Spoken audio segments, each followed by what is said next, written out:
আসসালামু আলাইকুম বন্ধুরা, কেমন আছো তোমরা? আশা করি সকলে ভালো আছে। চলে আসলাম আমরা তোমাদের মাঝে 54 নম্বর ভ্লগ নিয়ে। দেখতেই পেলাম যে আমরা 54 নম্বর ভ্লগে তোমাদের মাঝে চলে এসেছি। আজকে আমরা অতটা ঘুম থেকে উঠতে পারি নাই, কেননা তোমাদের যেমনটা বলেছিলাম যে স্পেন আর আর্জেন্টিনার যে খেলা, এই খেলা কিন্তু আমরা মোটামুটি কিন্তু দেখেছি হালকা পাতলা। আবার সকালবেলা ঘুমিয়ে গিয়েছিলাম, কিন্তু 8টার দিকে না 8:30টার দিকে উঠে পরে খেলা দেখা শুরু করছি। পরে আবার শুয়ে পড়ছিলাম খেলা টেলা দেখে। অবশেষে কিন্তু আর্জেন্টিনা জিতেছে, তার জন্য অসংখ্য। আর কালকেও তো স্পেনের না ইংল্যান্ডের খেলা ছিল, অথবা ইংল্যান্ড আর যে নরওয়ে আর হচ্ছে আর্জেন্টিনা আর সুইজারল্যান্ড। যার মধ্যে জিতছে আর্জেন্টিনা আর এখানে জিতছে ইংল্যান্ড। তাদের দুইজনের সমর্থকদের অনেক অনেক শুভকামনা এবং শুভেচ্ছা। আর সবচেয়ে বড় কষ্টের বিষয় হলো বাংলাদেশে কিন্তু অনেক অনেক অতিরিক্ত বৃষ্টি হচ্ছে, যার কারণে বন্যার সৃষ্টি হয়েছে, বিশেষ করে চট্টগ্রাম। এবং আস্তে আস্তে কিন্তু এখন দেখা যাচ্ছে ঢাকার মধ্যে কিন্তু পানির অনেক অনেক, যেমন মতিঝিল, এরপরে পুরান ঢাকা, এরপরে আমাদের এই যে এলাকা এখানেও কিন্তু ধানমন্ডি, কুড়াইল সব জায়গায় ভরে অনেক গেছে। জায়গায় কিন্তু পানি ভরে গেছে। এটা আসলে খুবই দুঃখজনক।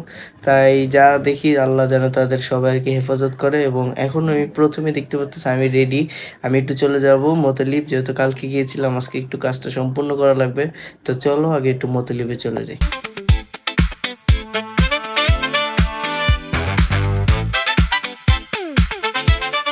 সো দেখতেই পাচ্ছ কেমন মেঘলাময় একটি দিন, খুবই চমৎকার। কিন্তু আসলে কালকে রাত 2টা থেকে একবারে সকাল 9টা থেকে 10টা পর্যন্ত বৃষ্টি হয়েছে, ধুমছে।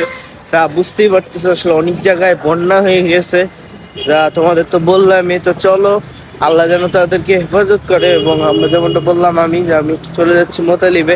এবং এই যে কালকে কিন্তু আমি একটা মোতালিবে গিয়েছিলাম আসলে কিন্তু একটা মোবাইল ঠিক করতে দিয়ে আসার জন্য, আমি যেটা দিয়ে আসছি। তো চলো সেটার একটু আপগ্রেড নেই। এবং আব্বু মোবাইল একটু ব্যাটারির কাজ আছে, গ্লাসের কাজ আছে, সেগুলো একটু করাবো। তো চলো চলে যাই।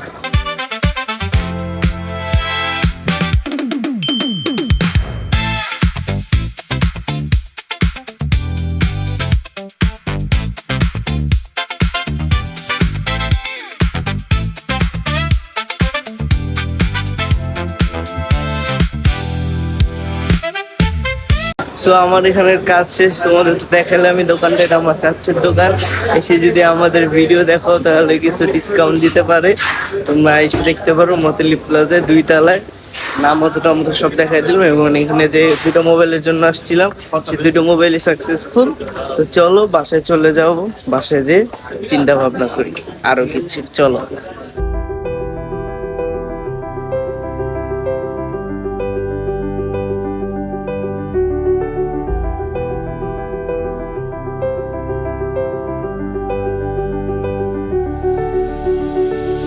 যেমনটা দেখতে পারলাম চলে আসার পর কিন্তু মাগরিবের আজানের সময় হয়ে গেছে। এবং মাগরিবের আজানটি পড়ে যাওয়ার নামাজ টামাজ পড়ে আমরা দুপুরে খাওয়া দাওয়া করে নিই। এখন আমরা একটু দুজন বাইরে চলে যাব, কেননা আমাদের একটি গুরুত্বপূর্ণ কাজ আছে। চলো কাজটি সেরে ফেলি, চলো।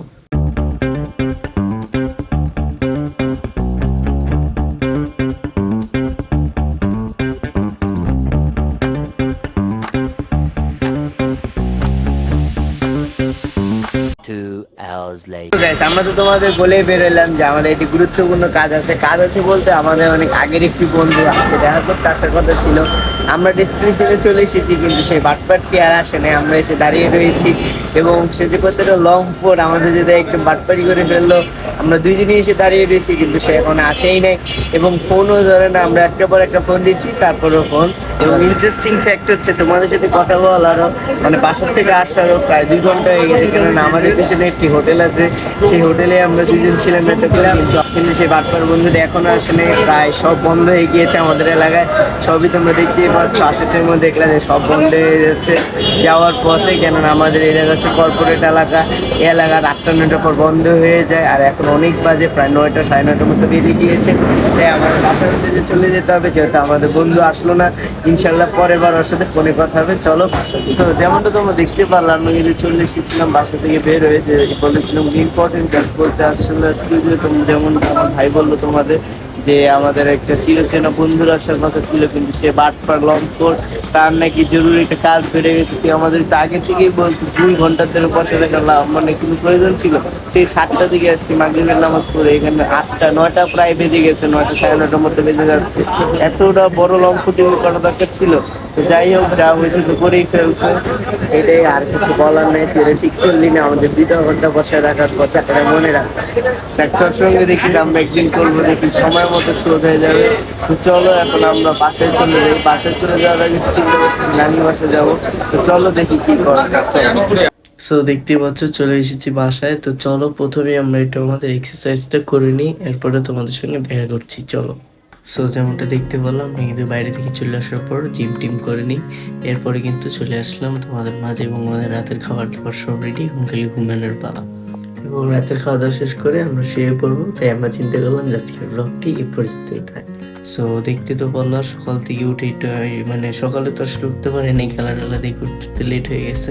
এরপরে আমি একটু গিয়েছিলাম মোতালিবে, আমার একটু কাজ ছিল, বললামই তো যে মোতালিবে মোবাইল দিয়ে গিয়েছিলাম, এটা সেটা আপগ্রেড এবং মোবাইলটা কিন্তু আমি নিয়ে এসেছি। এবং তোমাদের তো দোকানটা দেখালাম, তোমরা কিন্তু যেই কেউ চাইলে কিন্তু সেখানে যেয়ে কাজ টাজ করাতে পারো। এবং এরপরে কিন্তু আমরা চলে যাই একটু যে বাইরে, আমার একটা বন্ধু যেটা ফ্রড দেখতেই পারলাম, তাকে আসলে অনেক ফোন টোন দিয়ে অনেক বকাবকি করছি। যাই হোক, তার একটা ইম্পর্টেন্ট কাজ চলে এসেছিল, তাই আসতে পারেনি। সো আজকে দেখতেই তো পারলাম আজকে আমাদের সাথে কি হইলো। ছোট একটা দিন ছিল, খুব ছোট ছোট ইনসিডেন্ট হয়েছে, আমরা তাই তোমাদের দেখানোর চেষ্টা করেছি। সো এই তো আজকের এই ব্লগটা আমাদের এই পর্যন্ত। ভালো থাকবো, সুস্থ থাকবো, আমাদের জন্য দোয়া করবা, সবসময় ভালো থাকবা। আসসালামু আলাইকুম।